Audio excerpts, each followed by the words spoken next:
Today is HIAS Shabbat, being recognized across the country. When the materials came out for HIAS Shabbat, it spoke about the refugees from Afghanistan. In the face of mass flight from Afghanistan, communities around the world have stepped up to welcome newcomers through resettlement, as well as co-sponsorship and private sponsorship models. Speaking about a wave of refugees from Afghanistan, and since that time, there are 1 million refugees now fleeing the Ukraine.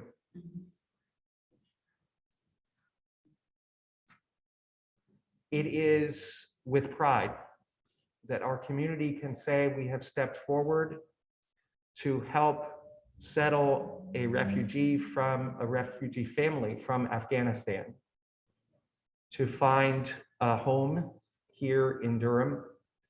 And I'm going to call forward Robin Barth, who has been coordinating the efforts of a team from Bethel to speak about the activities of our community.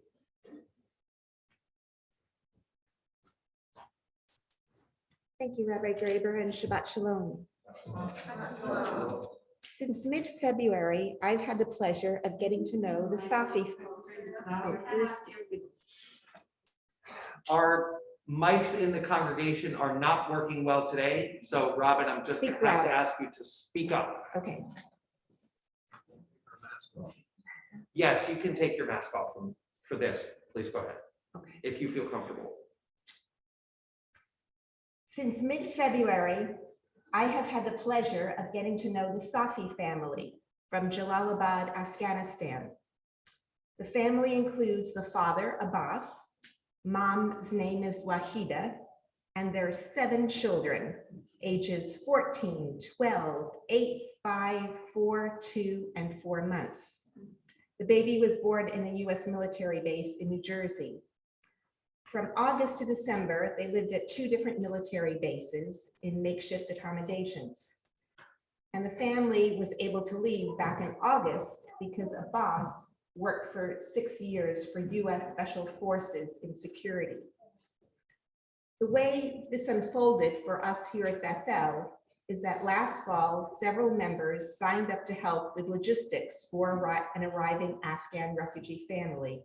And I believe this was precipitated by our own Social Action Committee. It was known at the time that many families would be arriving all over the country and would need assistance. And Durham would be one of the areas that they would be coming to. Our group includes, and please stand up if you're here, Norma Gindis, George and Sarah Dennis, Eric Myers, and Alex Schnitzer. We all then dutifully filled out lots of paperwork and did a training with our local Durham refugee organization, Church World Service. Church World Service was founded by some local churches, but, and I'll call it CWS from here on, they nor any participating group with them can do any form of proselytizing with a refugee family. That was made very clear to us. From the beginning, the plan was to undertake this project with our friends at Trinity Ave Presbyterian Church to form one team. A team is responsible for locating housing for the family, furnishing the apartment, and then generally helping the family to adapt to life in the US.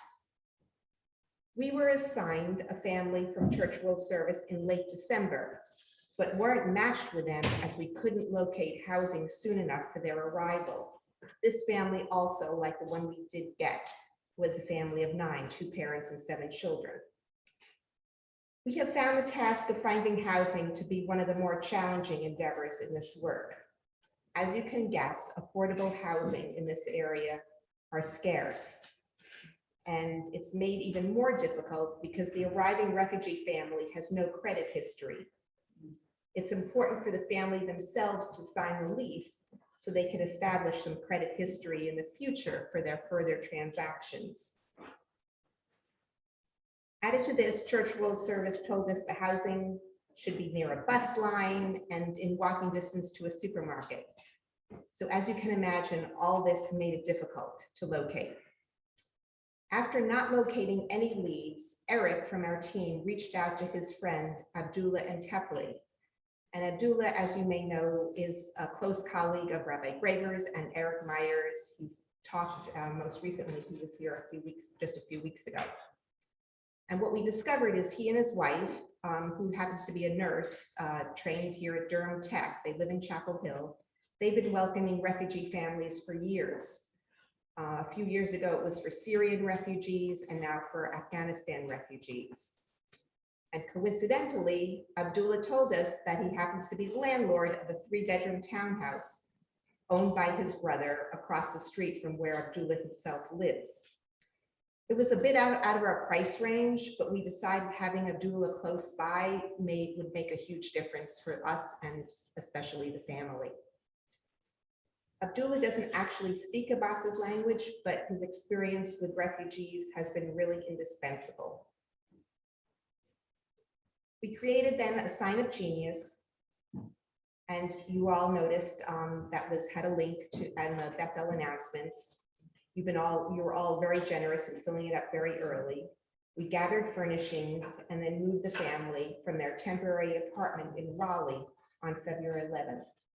I would say for me, the most joyful moment in the work I've done so far was witnessing the family's arrival at the townhouse and seeing the children's faces shining with joys and smiles. I can't imagine living for 3 months in temporary barracks and a military base with hundreds of other families, and then seeing them walking through into the house, coming to a clean, orderly home furnished with beds, some donated toys, clothing hanging in the kids' bedroom closets, a stocked kitchen pantry, and even a small neighborhood across the street from the townhouse. We then helped register the children for school. It's the 3 older girls who are old enough for school in Chapel Hill. And for the first week, we provided transportation, picking up the girls at school until the bus schedule hooked in. Since then, we've also, of course, taken the family to medical appointments and weekly food shopping. The family speaks Dari, and the father, Abbas, also speaks Pashto, which is the other more common language in Afghanistan. Our next activity is to help him find a job. His English skills are somewhat limited, but he's learning quickly. His writing and reading are probably on a 1st grade level because he didn't go to school past grade 5 and never got any formal English training in school. And although Church World Service does offer regular ESL classes for him and the rest of his family, we would like to supplement these. We've since found that there are waiting lists all over our community for the free ESL classes. So my request is if anyone in the congregation has some ESL training and some time to give, we'd love to hear from you. Abbas's experience has been working on cars, so ideally he would like to secure a job as a mechanic. The 3 children in school will no doubt learn English quickly. We found that the family is, of course, very appreciative for all we've been able to do. Each time one of us shows up for a visit, even if it's just to drop off something to them, they invite us for tea, lay a table full of different kinds of snacks of fruit and dried nuts and dried fruit. And as you can imagine, in typical Afghanistan hospitality. We plan to continue and help them with some of the costs for housing for the next 12 months, if we're able to financially, with the funds we have raised and the funds that we hope to raise. They realize that they have a long road ahead of them. What makes this project really special is that it's being done cooperatively with us, Trinity Ave Presbyterian Church, and Abdullah as a representative of the local Muslim community. So it's been a real activity of welcoming this stranger in our midst. Thank you for all the generosity you've already shown in your in-kind contributions and your donations.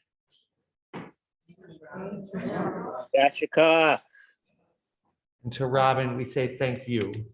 And Yasher Kochech to you and to the team of congregants. These things are hard to do because it requires being organized and it requires communication and having people who can interact and gather the efforts of the community. And we are in your debt for helping us to participate in this important mitzvah.